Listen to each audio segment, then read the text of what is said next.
Hello and welcome to the Naked Couple podcast with myself, Lee Taylor, and Ega Zembrushka. And today we're going to talk about how to deal with people who disapprove of you. It's quite a topical conversation for us this week, isn't it? Because of a few things that have happened.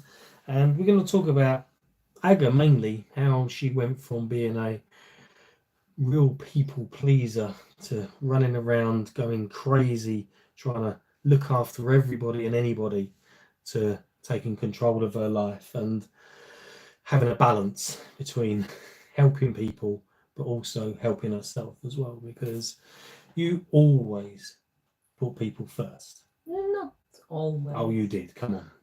When I first met you, you never ever took time to think about yourself. Nope. You always was doing things for other people. I love doing things for other people. That hasn't changed. No, but it got to a stage where you had to think about what you was doing and take control back of your life, because it got too much. And it just took over your life in many ways. And you went into care business because you wanted to look after people. You went into nursery business because you wanted to look after people. You gave and gave and gave so much. I got together with you because I wanted to look after other people. Well, that was okay. I was quite okay with that one. That wasn't a problem. And I still encourage that. You can't have it all. But let's roll back before we got together. You was in a relationship where you really tried every day to keep the other person happy. You've had parents where you're constantly trying to get their approval. You would be keeping your bosses happy at work. You'll be keeping your child happy. You'll be doing so much every day. How did that feel, to be juggling all of those people's happiness and being the person in the center trying to make it all come true for everybody? Oh, it's exhausting. It's just so tiring, and I actually had a flashback of what my day looked like from the morning at 6 o'clock in the morning, since I got up until 9 o'clock in the evening when it was that time, and it was manic.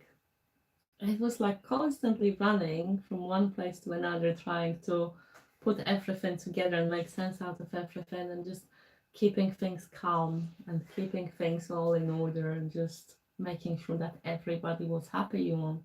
That you can't keep everybody happy, it's impossible, but like, to keep things in order so there's not a lot of clashes and disagreements and stuff. Talk a bit more about that. How did you keep things in order? Everything had to be done, and everything had to be done up to a high standard. And the baby Elizabeth, she had to be ready. She had to be at school with breakfast every morning. Then I had to go to work straight away. Then we had a busy office, so throughout the day you probably have about 30 people all wanting something. You need to get things sorted for them. Then you've got the clients not happy about something, so you're trying to sort that out for them. And then sometimes I remember I just was at the point when I was like, oh, I really need a cigarette. So you quickly run out, but you already think in your head, I need to keep this one happy, this one happy, this one happy, this one happy, running back into the office, making the phone calls, listening, sorting things out. Then it's the 5 o'clock, rushing back to collect the little one, going to do some food shopping, getting the dinner ready, making sure that the dinner is a nice dinner, doing the bath, putting the baby to sleep, tidying up after dinner. And when it was the time to sit down and relax, it was like, ooh, finally. So after that whole day, it sounded like you had two little bits of relaxation. One, a cigarette break. Oh, I had a few cigarettes, quite a lot. Two, sitting down exhausted at the end of the day. Yeah, just waiting for the time to be hitting the 9-10 o'clock to go to bed. And that was your day every day. Yeah. for a long time. Yeah, and sometimes I had the emergency call as well, which was so draining because up until 10 o'clock or 11 o'clock at night, you've got more people who want to be placed, more people who are phoning with their problems, or they're just phoning for a chat. And deep inside, I would be thinking, fuck's sake, I don't want to be having a chat with you. I need some time just to relax and stuff. But I would still talk to them. I would still give them the time that they need because that would please them. Did you find the more you gave, the more people wanted? Yeah. And how did that affect you? It just got to the point when it was a bit too much. And I still kept going. I just really struggled to say no. The word no did not exist in my dictionary. I could never, ever, ever say no to people. And there's many people like that. You know, we come across people like that all the time. Yeah. They just can't say no. No. So they end up like that little hamster on the spinning wheel, Yeah. running round and round and round and round. And your life was like that. Yeah, and you just so worried that you're gonna upset them and they're not gonna like what they say, and you come across as really selfish, or you come across as somebody who really doesn't care about people and stuff. But you can get yourself into a really, really, I don't know, I can't even describe the words, but it's not a nice place to be in when you're constantly running like a hamster trying to please everybody else but not yourself. And isn't that ironic? Because everyone's take from you, but you're the one who feels selfish. Yeah. But then again, sometimes people try to give me things, but I would never take it. So. That's interesting. Explain that a little bit more. I don't know. I always have this thing in my mind that I was born to give and not to take, and I feel really, really uncomfortable taking things. But then it's a little bit hypocritical because I love giving things to people, and it makes me feel good, and it must be making people feel good when they give things to me, when I do something for them and stuff. I don't have a problem taking presents from you. And no, I know that. So does my bank manager. He knows that. He rings up all the time. What have you been giving her now? Lee. Yeah, but I used to have that thing. I would feel really, really uncomfortable when somebody wants to give me something. And again, that's something we see a lot in our coaching business, isn't it? We coach people who give and give and give and give and love to give because they feel good. But when other people try to give back, they put a barrier up because they feel weak taking, and they forget that that other person may be feeling good about giving and they don't want to take. Was that you? It was totally me. And then when that happened, I would in a way, I would try to avoid these people. So I would feel really uncomfortable doing them the favors and stuff to them, because I would feel that they feel obliged that they have to give me something back in return. So, but then there's a law of return. Like it's everywhere. When somebody does something to you, you feel obliged to do it back to them. So even with the silly social media, when you like somebody's post or make a comment on somebody's post, that person feels obliged to do the like on your post and like it back, and it just goes on and on and on and on. And this is why the more you give, the more you get. Yeah. In many cases, but not everybody is like that. Some people get used to you giving, so they just take, and when you pull back, they kind of disapprove. Yeah. And that can cause a lot of conflict. And you had that. I had that. Talk to me about that.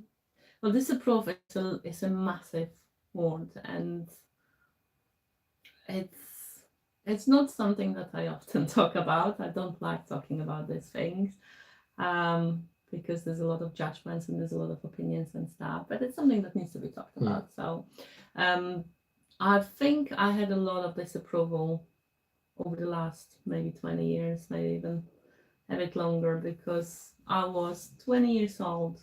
No, 18. I'm here 20 years this year. 18 years old when I left the country, Poland. And I came in here and I was fully independent, away from home. We didn't have any of that. We didn't have any Facebook. We didn't have any social media. We didn't have the mobile phones that were connecting us as well as they do now. We didn't have FaceTime. We didn't have any of the things that we do at the moment. It was just me, myself, and I, and them international cards that I could use every now and then to phone my mom and dad. And they must have been really, really worried because they didn't have a clue where I was. They didn't have a clue what I was doing and what was going on. Our contact was literally just based on the little phone calls that we had a few times a week. But then fast forward a few years, I was on this little journey when I was in the relationship, out of the relationship, in the relationship, got engaged, out of the relationship. I decided to go back to Poland, didn't like it. So within a month, I decided to come back and start over here again. Then I had a baby without the marriage. That was something that was not seen well. I mean, I remember my auntie came to my mom once and she said, well, what the hell is Aga doing with her life? Having a baby and the child is not even in a proper like relationship, like she's married to the guy that she's with and stuff. That's not honest. That's how you brought her up, sort of thing. So my mom and dad would always get the crap from other people who had their opinions, and then the baptism was an issue, and pretty much everything was an issue. And I don't even want to tell you about the shit that I got from people when we got together. Bloody hell, on the papers, you were still married. There's an age gap in between us. There's we worked together, so it was like if something did not work out between us, I lose my income, I lose my job, I'm just completely lost on my own and stuff. And then you've got a child, I had a child, we decided to have a child together. That was not something that was seen as a good thing. And everything was just such a disapproval because the expectations that my family had was that I should be living in Poland, I should be living close to them, I should be married, I should have a job that gives me weekends off and monthly income, and that they don't even know what coaching is about. They don't get it because it's not a fixed sort of job that you has been around for a long time. So there's been a lot of disapproval, and it took them a long time to see that I'm happy and I really don't give a damn about what people think. If they approve of things that I do, amazing, I will love them forever. If they disapprove, it's really none of my business. The word should come up a lot. Yeah, sure. You should do this, you should do that. Yeah. You should. What does that mean to you? It used to haunt me. It's like you've got somebody constantly telling you, this is what you have to do. This is what you should be doing. Not that, forget what you want to do, but this is what you should do. And the question is, how do you know what I should do? But it took me a long time to get to that stage where I can actually question the should. And before it was like, okay, if I should do it, I better do it because that keeps other people happy. That keeps other people happy. So you're not doing what you want to do, you're doing what you think you should do because that's what other people tell you to do. Yeah. And how does that work out for you? Like shit. It doesn't. It really doesn't, because I ended up doing things that I didn't want to do. I ended up doing things that made me miserable, and I ended up not having any time for myself and to do things that I wanted to do. So it's like in the past, I've been taking the mick out of the fact that I never went to the university. I never went to study. I didn't have time for that because I was 18 when I came, started earning all my own money, so I never had to ask for anybody's support and stuff. Doing like 3 jobs so I could put everything together, do things that I wanted to do the traveling, clubbing, and having fun and stuff. So it was only recently that I actually started studying and learning and just putting my wants as a priority. But at the time, you was told you should study, you should do this, but it wasn't what you wanted to do. You wanted to do other things, and luckily you did experience those things. Now you can do it, and you want to do it. So it's a different approach. Yeah, because it's my decision. It's me wanting to do things. It's not somebody shooting me from the side saying you should do it, you need to do it. I think that's a huge lesson here, isn't it? So many people will tell you what you should do, but it's not necessarily what you need to do or want to do. And when you can switch off from being told I should do this and I should do that, and going down that route to keep other people happy, and you concentrate on what you actually want to do and what's good for you, then your life goes in a different direction. Yes, and I'll tell you the difference between shooting and responding to shooting in a different ways. When I was pregnant with Elizabeth, she's 10 years old now, and I had her, she's my first baby. I should take maternity leave. I should be a mom. I should enjoy every single day, every single moment. I was going nuts. I was having pajama day every day, and I was just stuck in the house, doing all the housewife chores and doing all the things that did not move me forward and would actually drag me down. Now, with Lucy, with Luke, things were completely different. I had all these people telling me what I should do, and that there's been a lot of people saying you should take time out, you should not be working, you should just relax, you should enjoy the moments with the babies, you should do this, you should do that. But having been on the journey that I have been, I know myself what I should do. You don't need to tell me what I should do. You don't know how much I enjoy what I do to tell me that I shouldn't be working, because actually doing the work that I do keeps me sane, keeps me busy, keeps me entertained. And there's people that try to make me feel guilty that I trade the time with the little babies when they need me so much to make money, to chase my dreams, to do things that I want to do and not spending time with them. Do I care? No, because I think I've got a really lovely, healthy balance. Lucy goes to nursery, which she absolutely loves. She's got such an amazing care. She's got friends. She grows and she develops so much. And because I've got time in the weekdays to do things that I have to do, I put all our time and energy at the weekend to spend time with her. Look, okay, he's 3 months old. He is at home with me. I've got an amazing help from Andrea, who comes pretty much every day. And I've got him next to me whenever I need. If I want to hack him, I can hack him. If I want to fit him, I can fit him. If I want to give him a kiss, but I still have got the time that I can do things, other things that I want to do. And you do those things on your own terms. Yeah. Not because you should do them. Yeah. But people are always going to have opinions. Yeah. People are always going to tell you what you should do.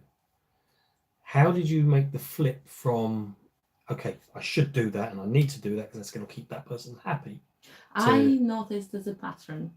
Yeah, so, and I noticed that no matter what I do, people will have their opinions. People will come forward and they will say, you should, you need to, you have to, you must, you ought to. Yeah, they called smoke words, as Hattie used to teach us. But what I also learned is that I cannot control people's opinions. I cannot control how they think and what they say to me. What I can control is how I respond to it. So just like they have a choice of showing me what I should do and I shouldn't do and what I must do, I've got a choice to decide how I want to respond to that. And I chose to respond the way I want to respond, not the way I should respond. And when you started to then flip things around and choose to respond how you want to respond, how did that affect your life? That was amazing. Some of the people just gave up giving me advices because I never listen these days. Because I've got my own little thinky brain that enables me to do things that I want to do, but then it makes me feel fulfilled, it makes me feel happy.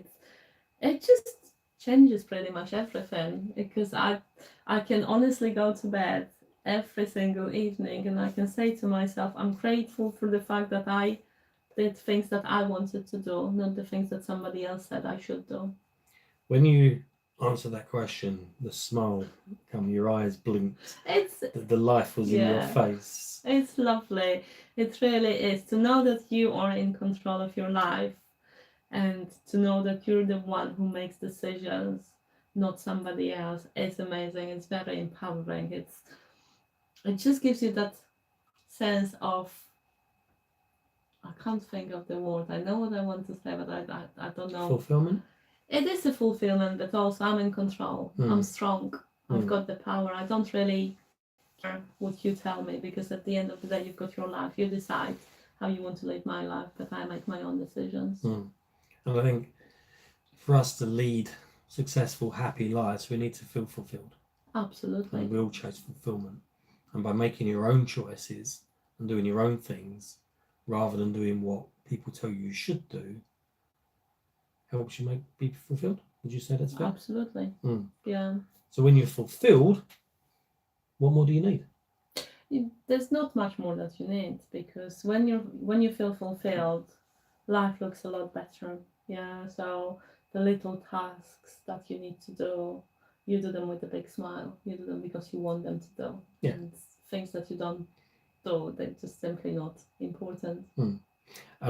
Another observation I've had from watching you, I'm lucky, I've never really given a shit what anyone thinks. So, I feel like the most chilled guy I've ever met I've never in my really gone through entire life. life. No, but then hold on a second. Sometimes you do care about what Annabelle thinks. And Annabelle's my when it comes. She's always Annabelle's my oldest daughter, and she's always been my massive weakness because I care passionately about what she thinks. But taking Annabelle aside, I really couldn't give a shit what anyone thinks. Oddly enough, though, I could never post on social media because I cared what people think. That was really weird, wasn't it? But in real life, it never bothered me. If I got a negative comment on social media, I go in the bedroom and cry. Which was really weird, wasn't it? Really, I don't know why that affected me so much. It doesn't anymore. I don't give a shit anymore. No. So, but from you, going back to you, I noticed this massive change in you, where you went from running around being stressed, being out of control, trying to keep everything spinning for everyone to be happy, to flipping things, doing what you wanted to do with a smile on your face, with the energy in your body. How would you say that resonated to other people that you was trying to keep happy in the past? Was there two camps? One went away and one actually was drawn into you because you were so energized? You see, what I noticed is that people who were genuinely happy for me, people who cared about my happiness, became even closer to me.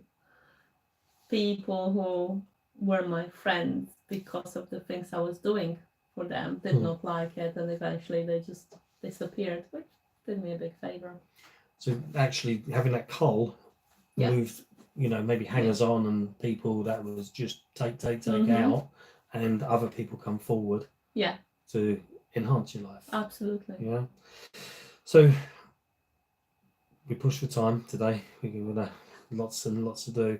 What would you say the biggest lesson is for people who are really living their life trying to please other people? What advice would you give them? It's impossible to please everybody around you, and it's exhausting, and sometimes it's really good to take a step back and watch things from the distance and maybe do a little reflection. And there's so much under about the power of no, being able to say no. The power of now. Oh, no or now? No. Okay. No. And saying no, the ability to say no. And it is really, really difficult to say no for the first time, honestly. It's like the overthinking and all the energy that goes into it is unbelievable. But once you say no to the thing that you don't want to do for the first time, you feel so powerful, and you actually feel that you do have control over your life, and it's just every other no is easier and easier and easier and easier. And if there's anybody that you need to please, it's yourself, because when you feel pleased, when you feel happy, everybody else benefits from that. I think so. I know I do. When you're happy and you're pleased and you're fulfilled, and likewise, when I'm happy and I'm pleased and fulfilled, you benefit. Yeah, we feed off each other's energy. We do. We feed off, but so do our kids, and our kids gain more of it. We give them more time, we have more energy, we have more enthusiasm for being with them, because we haven't been ground down by other people's shoulds. Yeah, that's gone. Absolutely, we don't need that anymore. Yeah, and life is good, and when life is good, you don't moan, and when you don't moan, you see things in a pinky color rather than all the 50 shades of grey that is around you and stuff, and there's just so much benefit. There is. So the advice today is, the people are always going to tell you what you should do. Always. They're always going to be looking for what you can give them in many ways. And you've got to look at, should you really be doing this? Question it. Or is this what I really want to do? That's exactly, yeah. And if it's not what you want to do, sometimes you just have to draw that line in the sand, don't you? And say no. Oh, that's my saying, throw the line in the sand. That's my saying. No, why? You're saying to no too often. 100% come up with that. You little thief. As Aga always says, when you draw the line in the sand and you say no, I'm not doing that anymore. This is what I want to do. This is what I feel is right for me. And I'm going to do that. Yep. And if you're with me, you're with me. And if you're not, you're not. No. Your opinion is your opinion. You're entitled to that. My opinion is my opinion. I'm entitled to that. And we just move forward. Yep. And that, when you get into the habit of doing that, 100% improves everything, doesn't it? Yeah, it does. And I always say you only get one life and you need to make it count. It can be tricky though, especially with parents and people that are really close to you, to say no to them, especially for the first time, and especially if you haven't been in the habit of saying no for many, many years, and they get so used to it. It can be quite Remember that time when you posted the picture of me sleeping on your lap in the pub because I was really tired pleasing everybody else. Was it tired or just drunk? No, gosh, no. Are you sure? I was just so tired. Oh, of course you was tired pleasing everybody else. Yeah. Nothing to do with the 3 bottles of wine you had. It was you pleasing everybody else. I know what you was pleasing. You was pleasing the landlord of the pub that his profits were so high. That's what you was pleasing. No, but it has become such a big thing that just to keep everybody happy, I asked you to remove that photo because it annoyed some people, didn't it? And it was bad for their it's bad for image. The image. And you got in trouble. And that was a different Aga who would literally take that post down straight away and apologise and have her tail between her legs and say it won't happen again. But now I learned to say no. You learned to say no. That's me. That's us. This is who we are. Like it or hate it. Like it or hate it. And when you can do that, and that's why we love this podcast. It's no bullshit. There's no filters. It's just us. And if people like it, they like it. If they don't, they don't. Doesn't matter, does it? And we just do what we do. And when you can have that attitude and have that, go through life thinking that, you feel so much freer. Yeah. You have a massive weight taken off your shoulders. You feel in charge of your own life.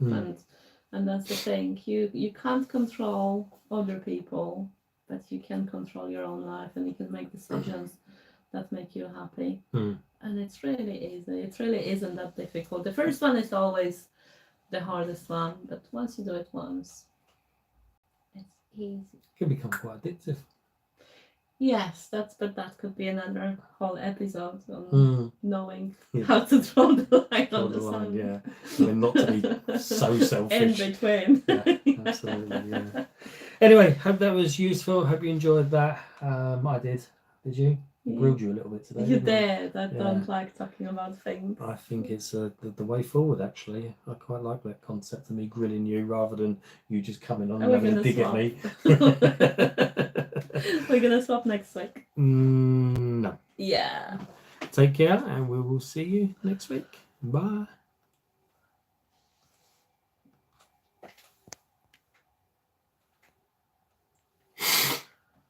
We had some people watching today.